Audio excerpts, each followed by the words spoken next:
Expert سے بھی کیا، اور جب کوئی فار فلنگ فرام سندھ ایک ایسے جو میرے پاس آیا، کہتا صحیح ہمارے پاس تو کاغذ کے بھی پیسے نہیں ہوتے ہیں، روشنائی کے بھی پیسے نہیں ہوتے ہیں. تو یہ مینڈیٹورلی چیزیں ڈالی جا رہی ہیں تاکہ کل کو کوئی یہ نہیں کہے کہ ہمارے پاس پیسے نہیں تھے لہٰذا ہم جائے وقوع پہ بھی جانے کا پیٹرول نہیں تھا، یا ہمارے پاس اسٹیشنری نہیں تھی، یا کمپیوٹر نہیں تھا، یا سو آن سو فورتھ. ٹائم لائنز دی جا رہی ہے کہ 9 مہینے کے اندر اندر فیصلہ کیا جائے. دیکھیں یہ سارے سٹیک ہولڈرز جب تک ملیں گے نہیں. سٹیک ہولڈرز کون ہیں؟ سٹیک ہولڈرز اس میں پولیس بھی ہیں، وکیل بھی ہیں، اور جوڈیشری بھی ہے. جب تک جوڈیشری بھی بار نہیں اٹھائے گی، دیکھیں لوور کورٹس میں، پورے پاکستان میں جو لوور کورٹس کا جو حال ہے ہمارے سامنے ہے. مشکل سچویشن ہے، کیس بھی بہت زیادہ ہیں، ایسا نہیں کہ کیس کم ہے. تو اس جوڈیشری نے بھی 9 مہینے میں فیصلہ کرنا ہے. اگر وہ 9 مہینے میں فیصلہ نہیں کرے گی تو اس کو پھر یہ بتانا ہوگا، کس کو؟ ہمیں نہیں، لا منسٹر کو نہیں، لا سیکرٹری کو نہیں، ہائی کورٹ کو بتانا ہوگا کہ میں نے ڈیلے کیوں کیا، کیا پرابلم تھی، اور اس پرابلم کی وہ نشاندہی کرے تاکہ وہ سنیک جو ہے اس کے راستے سے ہٹایا جائے اور کیس کا وہ جلد سے جلد فیصلہ کرے. بار ایسوسیشن اس پہ شور مچا رہی ہے. اس میں شور مچانے والی بات کیا ہے جی؟ اگر ہائی کورٹ جو ہے وہ اپنا ڈسٹرکٹ جج یا میجسٹریٹ کی اکاؤنٹیبلٹی نہیں کر سکتی تو پھر یہ ہوگا جو ہو رہا ہے. تو ان پروسیجرز کو فائل کیسے بنانا ہے، اس کے اندر بہت سارے امینڈمنٹس ہیں. جیسے رجسٹریشن آف FIR کی بات کی گئی ہے.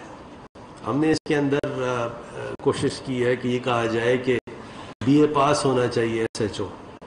کسی نے کہا جی پاکستان میں اتنے SHO نہیں ہیں، BA پاس اتنے کہاں سے لائیں گے؟ تو یہ فیزڈ ہو سکتا ہے.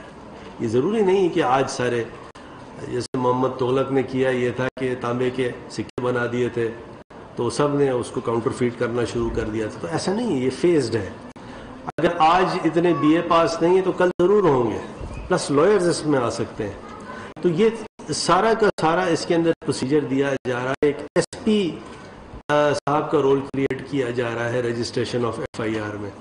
یہ انڈیا میں ایک بڑا سکسیسفل ماڈل ہے جو SP کو جو انہوں نے اس میں انوالو کیا ہے. تو اس میں بہت سی وہ چیزیں جس کا فتیانہ صاحب نے بھی ذکر کیا. دیکھیں دو چیزیں ان کو بیلنس کرنا ہے. ایک تو یہ ہے کہ جھوٹا پرچہ نہ ہو، جھوٹی FIR نہ ہو. دوسرا یہ ہے کہ اگر کوئی جائز FIR ہے تو پھر وہ لاج ہو. ایسا نہیں ہو کہ پھر اس کے لیے میں سفارش کروں اور عدالت جاؤں اور 22A کروں اور کیا نہیں کروں. تو اس کے لیے SP صاحب کے پاس ایک آلٹرنیٹ ریمیڈی دی گئی ہے.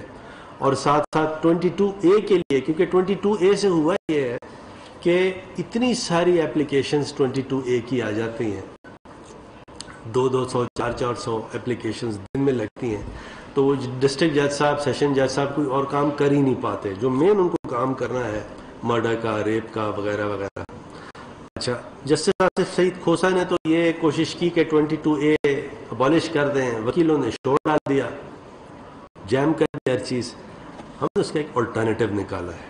22A کو تو رکھا ہے، لیکن ہم نے یہ کہا ہے کہ جب تک CRPC میں تمام الٹرنیٹ ریمیڈیز ایگزاسٹ آپ نہیں کریں گے تو 22A کی طرف آپ نہیں آ سکتے. اور وہ الٹرنیٹ ریمیڈی کیا ہے؟ SP. کیونکہ SP ایک پڑھا لکھا آدمی ہوگا، ایکسپیرینسڈ آدمی ہوگا. انڈیا میں ہم نے دیکھا کہ یہ ماڈل بڑا سکسیسفل ہوا ہے. اور اگر SP نہیں کرتا تو پھر 22A موجود ہے. تو یہ فتیانہ صاحب میں سمجھتا ہوں کہ یہ اس مرض کی دوا ہے. نیچرلی کوئی چیز حرف آخر نہیں ہوتی، حتمی نہیں ہوتی. پھر ساتھ ساتھ فریولس کمپلینٹس کا ہم نے ایک پورا میکانزم دیا ہوا ہے. جھوٹی کوئی کمپلینٹ کرے گا تو پھر اس کی سزا جزا ہے. جیسے آپ نے فرمایا کہ پولیس بیل نہیں ہوتی تو اس کو مینڈیٹری کر دیا ہے.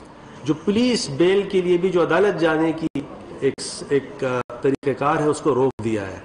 نہیں، اس میں لکھا ہے کہ پولیس نے ان اوفینسز میں جو بیلیبل ہیں پولیس نے اس کو بیل دینا ہے اور عدالت اس میں بیل نہیں دے گی. اب ہو یہ رہا ہے کہ بیلیبل میں بھی آپ عدالت جا رہے ہیں. تو پولیس بھی اپنا کام کرے. پولیس ڈرتی بھی ہے کہ ہم ایسا نہ ہو ہو کہ ہم کر دیں تو کوئی غلط ہو، تو اس کو ایک ایسا سسٹم ہم نے یہ دیا ہے کہ پولیس بیل جو ہے پولیس والا بغیر ڈرے ہوئے پولیس بیل گرانٹ کر سکتا ہو ان اوفینسز کے لیے جن کے لیے پولیس بیل ہے۔ پھر ساتھ ساتھ بیل ایپلیکیشن پینڈنگ ہے، سالوں مہینوں پینڈنگ ہے، جس کی وجہ سے عدالت پھر کہتی ہے، وکیل کہتے ہیں کہ جی ٹرائل نہیں چلتا، پہلے لیٹس ڈیسائیڈ دا بیل۔ ہم نے اس میں مینڈیٹوریلی یہ لکھا ہے کہ پینڈنسی آف بیل ایپلیکیشن جو ہے وہ مین ٹرائل کو ڈیلے نہیں کرے گی، مین ٹرائل بھی ساتھ ساتھ چلتا رہے گا۔ پھر آپ کو یاد ہے ہٹ اینڈ رن کا ایک واقعہ ہوا تھا جس میں ویڈیو سامنے آ گئی تھی، لیکن عدالت نے یہ کہا کہ جب تک the maker of the video عدالت میں نہیں آئے گا تب تک ہم اس کو سزا نہیں دیں گے۔ اس رول کو we have done away with.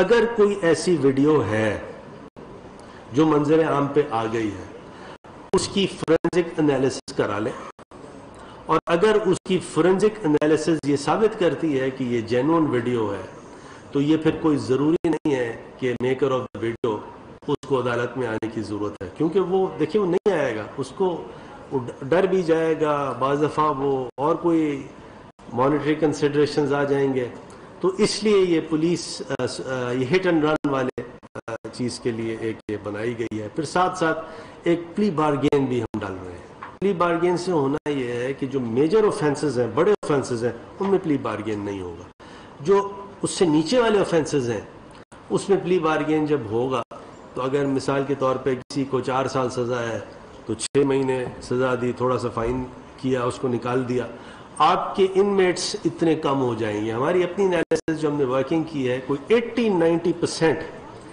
جو برڈن ہے کرمنل جسٹس سسٹم پہ وہ ریلیکس ہو جائے گا، اور پورا کا پورا آپ فوکس جو ہے پولیس ہیں، انویسٹیگیٹرز ہیں، لائرز ہیں، ججز ہیں، وہ اس پہ ان اوفینسز پہ کر سکتے ہیں۔ In the end again I'm so grateful, بہت ہی شکریہ، and godspeed, thank you very much. وطن عزیز پاکستان کی سلامتی کے لیے بہت لوگوں نے قربانیاں دیں۔ وفاق کی مضبوطی کے لیے 18ویں ترمیم